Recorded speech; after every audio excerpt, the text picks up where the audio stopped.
오늘 본문은 시편의 마지막을 장식하는 시편 150편입니다. 1절부터 6절까지 굉장히 짧은 시이죠. 이 시의 핵심은 한마디로 하나님을 찬양하라입니다. 이 6절의 짧은 구절에서 이 찬양하라라고 하는 이 명령형의 동사가 무려 이 11번이나 등장합니다. 이 하나님을 이 찬양하는 것은 우리의 어떤 선택의 문제가 아니라 당위입니다. 그래서 오늘 본문에서도 이것을 명령하고 있는 것입니다. 이 사람으로서 반드시 해야 하는 인생의 목적과도 같은 것, 그것이 바로 하나님을 찬양하는 것이라고 할 수 있습니다. 우리가 나중에 이 천국 가면 아마 설교는 안 들을 가능성이 굉장히 높습니다. 설교는 아마 안 들을 거예요. 왜냐하면 하나님과 대면하여 하나님께서 직접 말씀하실 텐데 설교자를 통한 설교는 필요가 없을 거예요, 분명히. 그러나 찬양은 그곳에서 여전히 울려 퍼질 것입니다. 그러니까 이 땅에서도 우리가 또 천국에서도 우리가 해야 할 일은 바로 이 하나님을 찬양하는 일입니다. 이 찬양은 우리의 인생의 목적과 관련이 있고 이 하나님께서 하신 일과 이 하나님의 성품을 보고 느낀 이 사람이 하나님 앞에 이 마땅히 올려드릴 반응이라고 할 수 있습니다. 나아가서 이 찬양 이 하라라는 동사의 형태는 이 반복의 의미를 띠고 있습니다. 그래서 이 찬양은 한 번만 하고 말 것이 아니고 찬양은 우리의 삶에서 이 반복적으로 끊임없이 일어나야 한다는 것입니다. 그래서 우리는 수시로 하나님께서 어떤 분인가에 대해서 묵상하고 또 묵상하는 자리에까지 나아가야 하고 또 하나님께서 우리를 위해서 하신 일이 무엇인지를 곱씹고 또 곱씹으며 찬양의 자리로 나가야 합니다. 특별히 우리를 위해서 하신 일, 바로 자기 아들을 아낌없이 우리를 위해서 내어주신 그 극진한 사랑을 묵상하고 곱씹은 후에 이에 대한 이 적절한 반응을 내어보아야 하는 것입니다. 정리하면 이 하나님을 찬양하는 일은 우리의 인생의 이 목적이기에 이 땅에서나 하늘에서나 일어나야 하고 또 반복적으로 계속해서 지속해서 일어나야 하는 일입니다. 그래서 오늘 본문 1절을 보면 이 시인은 그의 성소에서 또 그의 권능의 궁창에서 이 찬양하라라고 합니다. 1절 우리 같이 한번 읽어보겠습니다. 시작. 할렐루야. 그의 성소에서 하나님을 찬양하며 그의 권능의 궁창에서 그를 찬양할지어다. 여호와를 찬양하라. 그의 성소에서 하나님을 찬양하라. 그의 권능의 하늘에서 그를 찬양하라. 이 시인은 이 하나님께서 임재하고 계시는 그 성전에서부터 또 이 하늘에 계신 이 하나님의 좌소인 이 궁창에서 이 찬양하라라고 합니다. 그러니까 땅과 이 하늘에서 이 찬양이 일어나야 하는 것이 마땅하다는 것입니다. 그 찬양의 이유가 무엇입니까? 2절에 잘 나타나 있습니다. 우리 2절 같이 함께 읽어보겠습니다. 시작. 그의 능하신 행동을 찬양하며 그의 지극히 위대하심을 따라 찬양할지어다. 아멘. 하나님의 능하신 행동과 그의 위대하심을 따라서 그의 근거에서 찬양하라고 합니다. 이 시인이 바라본 하늘, 물론 이제 눈에 보이는 하늘은 아니지만 그가 상상하고 생각하고 또 마음의 눈으로 바라보고 있는 이 하늘은 이 하나님의 능력과 권세가 이 하늘에 가득 차 있습니다. 온 우주를 경영하시는 그 하나님의 섭리가 묻어 있습니다. 또 우주의 운행과 이 생명의 태어남과 이 사라짐을 그의 오른손에 쥐고 계십니다. 이 찬양을 함에 있어서 그 찬양의 내용이 무엇이 되어야 하냐면 이 하나님의 위대하심, 그 하나님의 성품에 이 마음을 집중해서 찬양하라는 것입니다. 사랑이 영원하시고 무한하시고 불변하신 하나님, 인자가 다함이 없고 긍휼이 마르지 않는 하나님, 또 하나님의 이 진실하심과 이 변치 않으심이 온 우주 만물을 향하고 또 특별히 이 하나님의 백성에게 향하고 있다는 것, 이것을 찬양할 필요가 있습니다. 또 온 우주의 주인이시고 모든 영광과 존귀를 한 몸에 가지신 분이 이 먼지와 같은 인생들을 깊이 살피시고 그 인생들의 삶에 직접 뛰어들어와서 함께 동행하시기를 기뻐하시는 분이시죠. 또 이 모든 것의 바로 표현이 예수 그리스도, 자기 아들을 십자가에 못 박아 죽이시고 그 아들을 우리에게 내어주신 그 사랑에 주목하고 우리는 우리 찬양의 이유와 내용을 이 하나님의 이 하신 일, 이것에 삼아야 합니다. 이 시인이 1, 2절에서 천상에서도 또 이 땅에서도 마땅히 하나님께서 이제 찬양 받아야 한다라고 말했습니다. 이 3절에서 5절은 바로 이 땅에서의 찬양을 이야기한다고 할 수 있습니다. 이 하나님께서 자신의 능력과 이 권세를 이 죄와 사망에 빠진 이 하나님의 원수된 자들을 향하여서 이 사용하셨던 그것을 기억하고 이 하나님의 아름다운 성품, 이것이야말로 여전히 땅에서도 찬양받아야 하는 것이지요. 그래서 시인은 이 땅의 악기들로 찬양하라라고 합니다. 여기에는 이 관악기, 현악기, 타악기가 나열되어 있습니다. 나팔 이런 것들은 관악기죠. 또 비파와 수금, 현악기입니다. 또 소고와 재금 이런 악기들은 타악기입니다. 이 오케스트라 내지는 이 합주가 이루어지고 있습니다. 또 이 한편으로는 이제 몸으로 찬양하는, 오늘 말로 하면 이제 워십 댄스가 이루어져야 한다라고 하고 있습니다. 어떤 의미에서는 이 엄숙함보다는 이 흥겨움, 또 다가갈 수 없는 하나님보다는 기쁨으로 이 다가갈 수 있는 이 하나님, 또 우리를 이제 마다하지 않는 그 하나님에 대한 어떤 그 자유로움이 있습니다. 질서 정연하고 이 장엄한 우주를 배경으로 이 하늘에서는 천사들의 찬양이, 또 땅에서는 백성들의 합주와 춤과 노래가 동시에 울려 퍼지는 모습을 상상해 보십시오.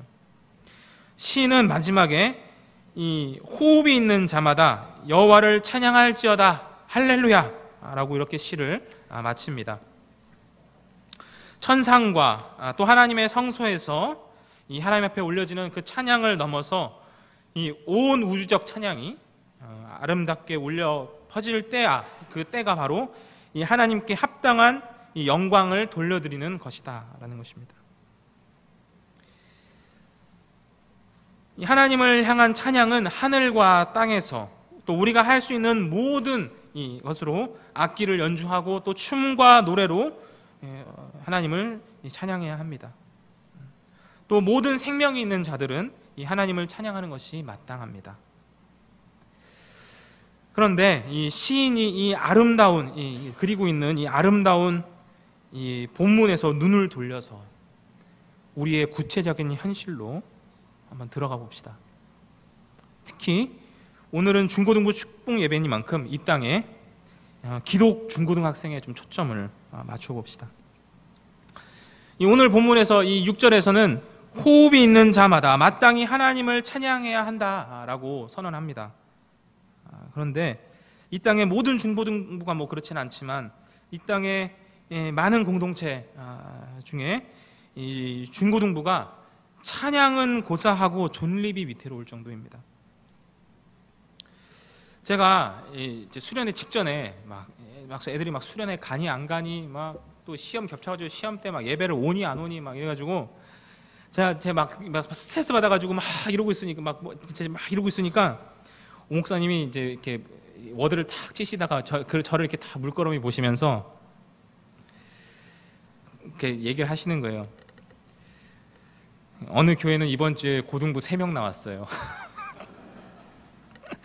목사님, 그러니까 나름의 위로인 거예요. 위로해 주신 거예요, 나름의. 그래서 그 얘기를 딱 듣는 순간에 제가 위로가 될 뻔했어요. 예. 그렇지. 그래도 우리 아이들은 그래도 좀 낫다 막 이러면서 위로가 될 뻔했는데, 근데 그 엄중한 현실을 다시 들으니까 너무나 답답한 거예요. 예, 그리고 가슴이 막 먹먹해지더라고요. 처음에는 살짝 위로가 되는 듯 하더니 되게 먹먹해지더라고요, 진짜. 예, 3명 나왔다고? 그래서 그 교회의 교역자의 마음을 좀 상상해 보니까 진짜 막 눈물 날 것 진짜 너무 눈물이 날 것 같더라고요. 예. 그러니까 여러분, 진짜 이 찬양은 고사하고 중고등부의 참 진짜 존립마저도 위태로운 것이 오늘날의 현실이라고 할 수 있습니다. 또 오죽하면 일반 사회에서도 이 중학생들 보고 이제 막 중이병 하잖아요, 그죠? 오죽하면 얘들 때문에 얘들 도대체 무슨 생각하는지 몰라가지고 북한이 못 쳐들어온다고 그러잖아요. 그리고 청소년들 도무지 무슨 생각을 하는지를 모르겠다고. 예. 요즘에는 고이병도 있습니다, 여러분. 예, 고이병 아세요? 고이병? 그러니까 이 고2쯤 되면은 이제 중이병 이제 걸린 애들을 보면서 심각하게 막 지적하고 자기는 걔네들보다 훨씬 낫다 이거죠. 사실 진짜 실제로는 똑같은데. 예, 그러니까 자기 인식이 안 되는 거예요. 그게 고이병입니다.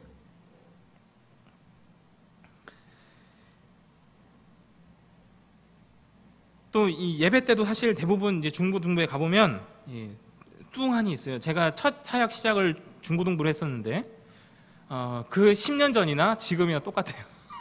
뚱하기는 매한가지예요. 예, 뚱하기는 매한가지. 애들이 그냥 뚱 하고 그냥 멍 해가지고 이렇게 설교를 한참 하다 보면 얘들이 듣고 있는 건가? 라는 막 고민에 막 빠져요. 막 진짜 너무 고민이 돼요. 근데 또 막 이렇게 막 뭐 물어보면 아예 안 듣고 있진 않아요. 예. 물론 핵심을 파악을 못 해요. 예. 그런데 뭔가 듣고는 있어요. 제가 이 10년 전과 10년 후, 그러니까 2010년과 2019년 요 차이를 이제 보면서 중고등부의 예배는 왜 그럴까? 왜 뚱과 멍 이것이 예배 분위기여야 하는가를 고민하고 또 고민했어요. 그냥 이것이 그냥 청소년의 본질인 것인가? 뚱, 멍 이것이 우리 청소년의 본질인가 과연? 그냥 원래 그런 거니까 그냥 그러려니 하고 지나가야 하는가? 아니면 입이 열리지 않는 이 우리 중고등학생들에 대한 어떤 대책이 있는가? 생각하고 고민하고 여러 자료들도 살펴보았습니다. 솔직히 이 7, 80년대야 이 교회의 이제 뭐 학생의 문화가 세상의 문화보다 좀 더 세련되고 되게 매력적이었습니다. 뭐 문학의 맘이니 뭐니. 그런데 지금은요, 밖에 더 재밌고 즐거운 것이 훨씬 많아요. 흥미거리가 훨씬 많습니다. 그러니까 재미라는 측면에서는 절대로 이제는 이 교회 공동체가 세상 문화를 능가하기가 쉽지가 않아요. 거기엔 경쟁력이 거의 없다고 보여집니다. 그래서 이제 남아있는 것은 또래 간의 교류와 예배입니다. 예배. 그래서 이 예배가 어떻게 디자인되는가가 굉장히 중요한데, 이 한국교회 대부분의 중고등부가 가진 이 예배의 틀이요, 쭉 거슬러 올라보면 어디까지 올라가느냐? 16세기까지 거슬러 올라가요. 무려 몇 년 전 겁니까 이게? 500년 전 거예요, 사실은. 이 예배 모범과 이 또 엄숙주의가 사실은 이 한국교회 전반적인 이 중고등부 예배 안에 깔려 있어요.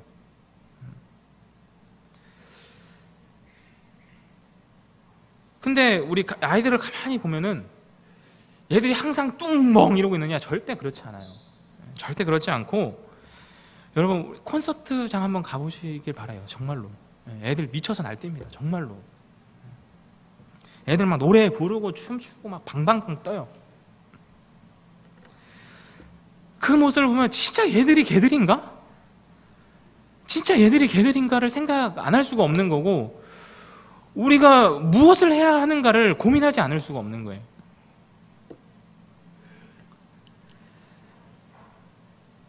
그러니까 청소년기에 이 아이들이 왜 입을 떼지 못하는가? 그냥 원래 그렇지 뭐 애들이.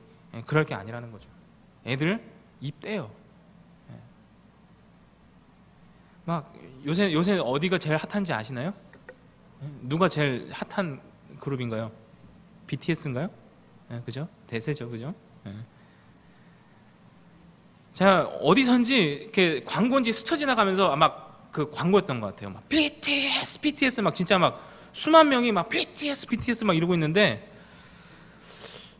그 열광하는 이제 모습을 보면서 우리 이제 아이들 그 뚱멍 할때 그 순간이랑 되게 이렇게 오버랩이 되는 거예요.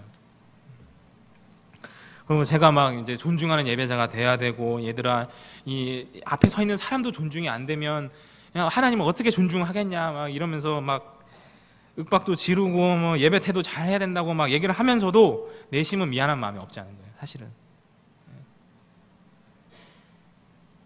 왜냐하면 우리 예배가 과연 아이들의 코드를 잘 읽고 있는가에 대해서 고민이 안 될 수가 없는 거죠.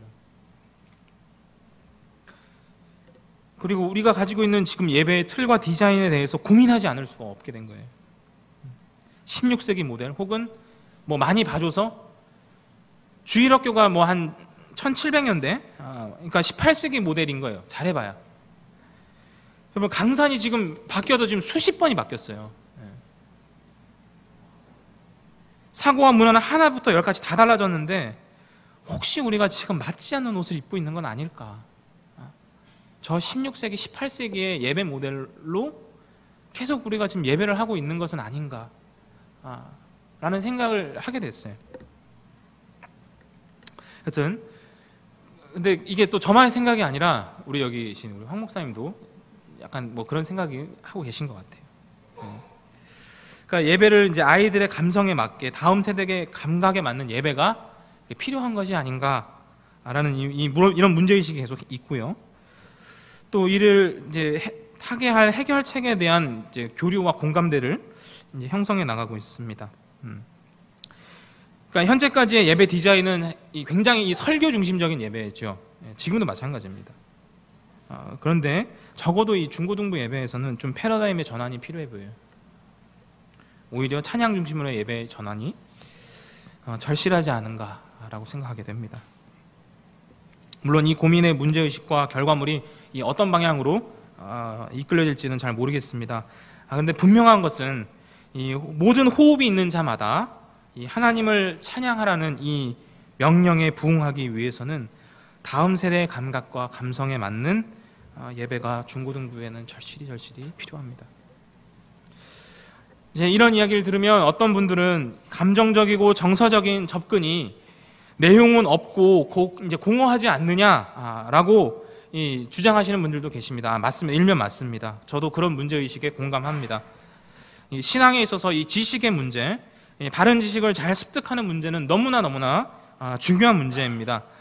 그런데 가만히 생각해 보면 저의 경우도 그렇고 많은 어르신들의 이 신앙 경험들을 이제 들어보면은 재미있는 것을 발견합니다.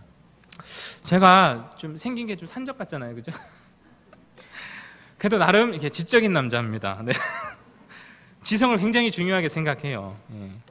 제가 고등학교 때 이게 머리 빡빡 깎고 이렇게 밤에 길거리에 이렇게 막 돌아다니는 아저씨들 깜짝깜짝 놀라고 막 그랬었어요. 막 용산 전자상가 가면 저한테는 호갱행위를 하지 않았어요. 그래 봬도 나름 지성은 있습니다, 여러분. 이따 칩시다. 네, 이따 치고. 그리고 저희 어머니가 저를 나름 이제 이 스파르타 기독교 교육을 하셨어요. 그래서 저희 어머니는 항상 저를 이제 아침에 딱 눈 뜨면 성경 3장을 읽게 했습니다. 읽지 않으면 학교에 안 보냈어요, 저 막 학교 가야 돼, 막 똥줄 타가지고 학교 가야 돼, 막 엄마가 읽고 가라고. 읽고 가면 되지 않냐고. 학교 안 보냈어요. 막 지각시키고 그랬었어요. 그래서 막 꾸역꾸역 읽어서 한 3장 정도 읽으면 1년에 1독 정도 하거든요. 제가 초등학교 6년 동안 6독을 했습니다. 그리고 또 주일학교에서 저 이렇게 수도 없이 배웠어요. 공과도 예습해 갔어요. 진짜로 충격적이 놀랍죠. 공과를 예습해 가다니.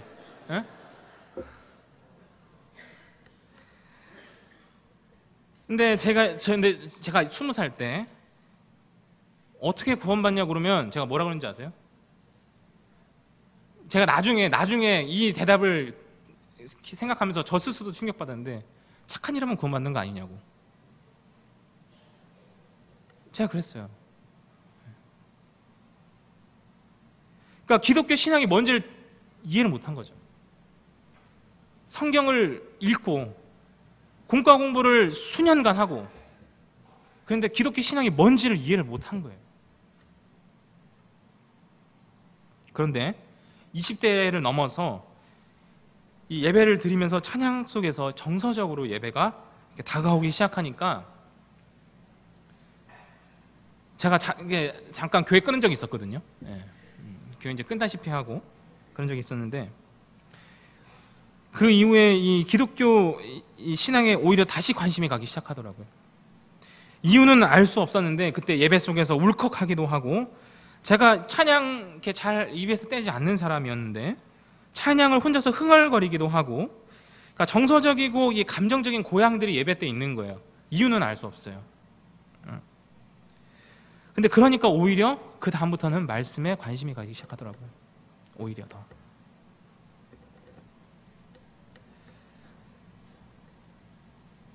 그렇게 이제 그런 예배들이 이어지다가 제가 수련회 갔을 때, 그러니까 진짜 수련회가 특별한 공간 아닙니까, 그죠? 예배 속에서 이 정서적 접근이 최고조에 이르기 시작하니까 말씀이 마음속으로 이게 확 들어와서 역사하는 것들을 느끼기 시작했습니다. 그러고 나니까 그 다음부터는 오히려 더 말씀에 대해서 알고 싶고 배우고 싶고, 이 하나님을 아는 지식에 대해서 오히려 더 갈구하게 되더라고요. 그러니까 그리고 이제 그러고 나니까 그 어릴 때 했던 그 스파르타 교육들이 제게 많은 자양분이 되었습니다. 그 이후에 그러니까 그것들이 이제 무엇을 의미했는지를 이해하기 시작한 거죠. 그러니까 저의 경험을 가만히 돌이켜 보면은 오히려 이 정서적인 예배의 접근이 지성적인 접근으로 자연스럽게 이어지더라는 겁니다. 또 저뿐만이 아니라 이게 신방 다니고 하다 보면은 이제 어르신들 이야기를 들어요. 그러면은 이렇게 교회를 이렇게 스치듯이 지나가다가 찬양 소리를 들었는데 그게 꽂혔다는 거예요. 이게 요즘 말로 하면 이제 거기에 꽂혔다는 거예요. 그래서 이렇게 들어갔다가 거기서 이제 마음이 막 뜨거워지고, 이제 그러다 보니까 이제 교회에 한 번, 두 번 출석하게 되고, 거기에서 또 이 하나님 말씀이 뭔지가 들리게 되고, 그러다 보니까 신앙생활을 갖게 됐다는 거예요.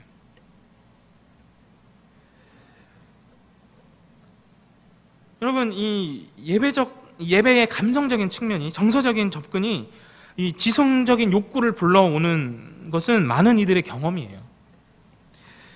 우리 전 세대는 부흥회든지 무엇이든지 어떤 이 감성적 경험 이후에 하나님의 말씀을 읽고 배우고자 하는 욕구들을 가졌었는데요. 왜 오늘날의 청소년들이라고 그렇지 않겠어요? 마찬가지입니다. 똑같습니다. 다만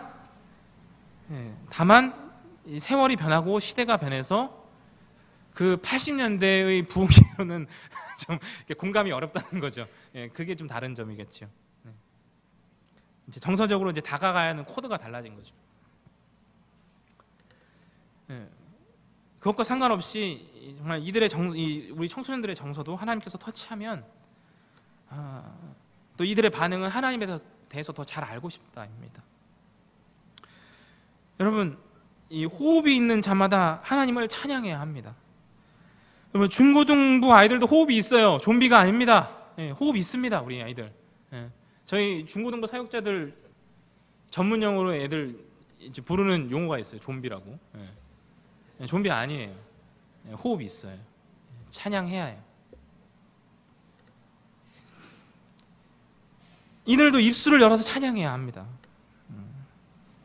그래서 우리 아이들도 마음이 반응을 해서 이 하나님의 크심과 위대하심과 또 아들을 내어주는 극진한 사랑을 알고 이 감격하여서 이 자기 입술로 또 자기가 다루는 악기로 하나님 앞에서 사람 눈을 의식하지 않고 기뻐 춤추는 날이 속히 오도록 여러분 기도해 주시고 물심양면으로 많이 후원해 주시기 바랍니다.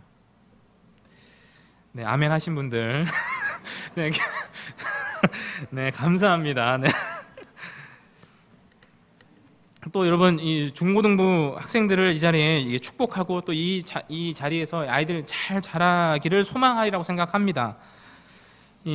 아마 우리 어른들이 아이들에게 바라는 것이 다른 것이 아니라 정말 참된 이 예배자로 잘 세워지는 거, 그거 말하실 거예요. 그러려면은요, 이 중고등부 정말 축복하는 마음으로 기도해 주시고, 또 기도해 주실 뿐만 아니라 적절한 지원이 필요해요. 조금 주제와 엇나가는 이야기지만, 이 지원이라는 말이 나왔으니까 이제 제가 말씀을 좀 드리면, 여러분, 중고등부 교사 충원 쉽지 않습니다. 진짜로. 쉽지 않아요. 이 남자 부교육자들 사이에서 이제 성교원 설교하러 가는 게 최고의 힐링이라고 지금 소문이 자자해요. 회중이 그렇게 환영하고 반겨주는 데가 거기 말고 없거든요. 애들 반응 막 팍팍 오죠. 예쁘고 귀엽죠. 근데 중고등부 딱 되잖아요. 애들은 시커매가지고 애들 막 얘야 뭐 이렇게 물어보면 네, 아니요, 네, 예, 아니요, 괜찮아요. 이게 다예요. 반응에 전부예요. 이게. 그러니까 막 벽 보고 이야기하는 그런 순간들이 이제 많은 거죠. 그러니까 이 아이들과 교감하는데 시간이 굉장히 오래 걸리고, 애들 코드를 잘 파악을 해야 되는데, 이게 진짜 이 고도의 기술이에요. 사실은 쉽지 않아요. 어렵습니다. 그러니까 중고등부가 굉장히 어렵죠. 그러니까 교사로 이제 지원하는 것도 만만치가 않은 거예요. 그리고 또 한 1년 해보고 이제 다 나갔다 떨어지고 막 그런 경우 굉장히 많습니다. 그러니까 진짜 잘 견디고 감내해야 되는 거예요, 진짜로. 그래서 그런 교사의 지원이 절실히 필요하다는 거. 네. 여러분, 이 온 나라의 중고등부가 안 된다 이야기할 때 정말 하나의 중고등부라도 정말 예배가 회복되는구나, 정말 그런 소식을 우리가 들려줄 수 있었으면 좋겠어요.